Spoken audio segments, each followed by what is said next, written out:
As if job hunting wasn't demoralizing enough, HR always finds a way to top that. Being interviewed by a chatbot and being destroyed by an AI feedback about your personality, well, that's a whole new level of don't do. So imagine that you submit your application and within minutes you receive an invitation for an interview. This is a pre-screening interview with AI, so that's okay, right? And you don't find anything weird about it. Tell us how you overcome unexpected obstacles, tell us how you work in a team, tell us why you want this job, etc., etc. No more standard questions. Then almost immediately you receive an email from a third-party organization. Subject line, your personality insights. And unexpectedly you receive an unsolicited character assessment sent by and made by AI. So some of them were really positive, that the person is positive, confident, and enthusiastic. But then it got savage. I don't know what happened to AI. The platform told her not everyone likes positive, confident, and enthusiastic people. And if she had considered, she might be kind of abrasive. Then it went on, her getting defensive when other people making suggestions, and maybe she should try listening for a change. She even got some coaching tips at the bottom of the email, suggested that she adopts her working style to be less unnerving for people.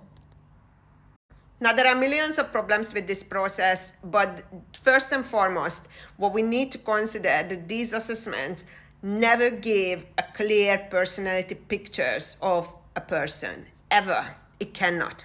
We all know that the world of corporations are riddled with bogus assessments, personality tests, DISC, and all that kind of colors. And this is just one of those examples.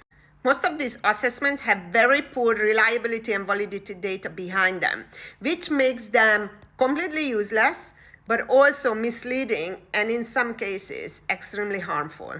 There are different ways these assessments can harm individuals. One of them is it categorizes people into a certain personality profile, which is not true, and people are being developed and judged based on those in corporations.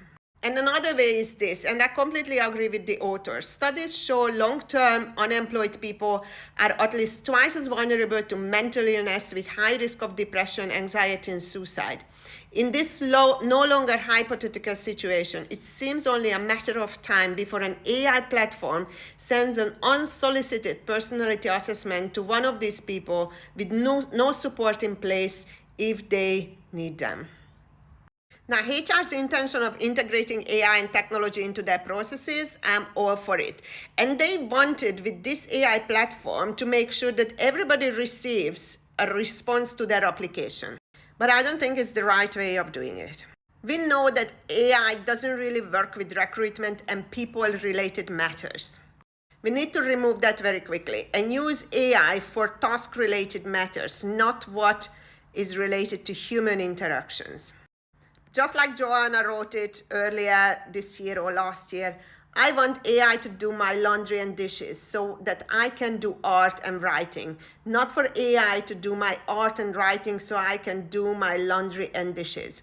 And this is what seems to me that HR is doing right now.